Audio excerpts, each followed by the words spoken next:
नदी के पास बसे गांव के पक्षी हंसी खुशी अपना जीवन बिता रहे थे, लेकिन उनकी खुशी ज्यादा दिनों तक नहीं थी। एक दिन भूतिया टूनी चिड़िया की आत्मा वहां आती है। वो बहुत लालची थी और जल्द से जल्द अमीर बनना चाहती थी, लेकिन गांव वाले उसकी असलियत नहीं जानते थे।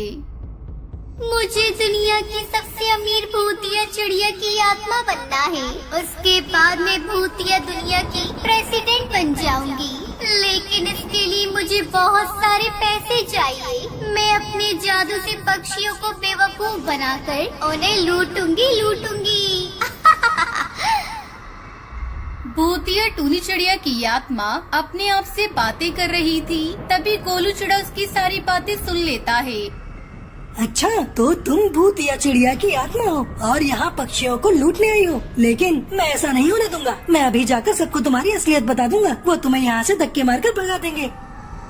तुमने यहाँ आकर बड़ी गलती कर दी बच्चे। अब मैं तुम्हें अपना गुलाम बनाऊंगी और तुम्हारा इस्तेमाल पक्षियों को लूटने के लिए करूंगी। इतना कहकर वो अपनी मंत्र की किताब हाथ में लेकर उसमें लिखा एक मंत्र पढ़ती है।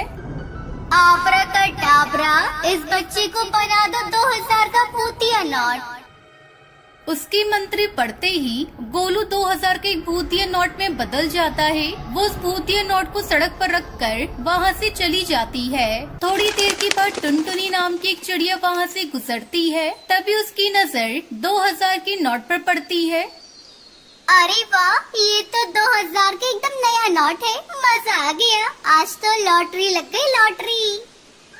टुनटुनी लालच में आकर उस नोट को उठाकर अपने पर्स में रख लेती है। तभी वो 2000 का भूतिया नोट टुनटुनी के पर्स में रखे सारे पैसे लेकर उड़ जाता है और भूतिया टूनी चिड़िया की आत्मा के पास पहुंच जाता है। दूसरी तरफ टुनटुनी घर जाकर अपना पर्स खोलती है तो उसके सारे पैसे गायब थे।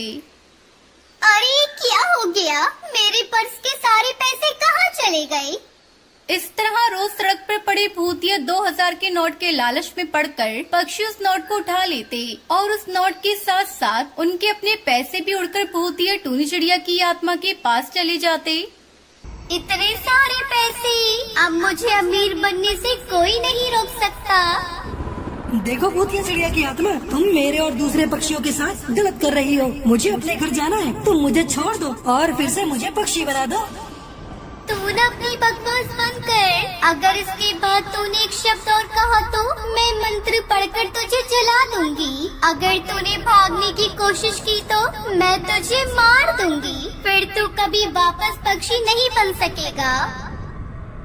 फिर एक दिन दूसरे गांव का जादूगर वहां घूमने आता है और पक्षियों को उदास देखकर पूछता है, आप सब लोग इतने उदास और दुखी क्यों? क्या बात है?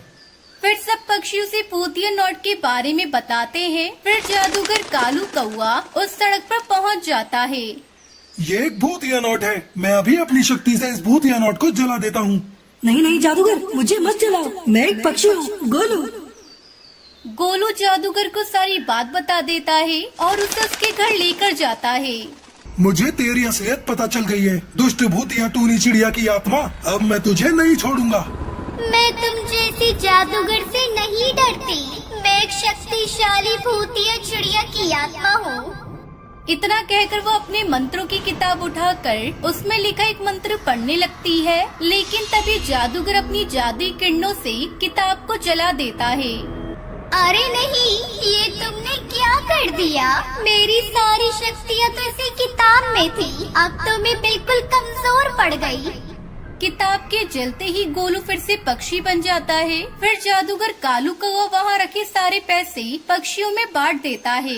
जादूगर भूतिया टूनी चिड़िया की आत्मा को ले जाकर जेल में बंद कर देता है। सभी पक्षी जादूगर से कभी लालच न करने का वादा करते हैं और खुशी खुशी अपनी जिंदगी बिताते हैं।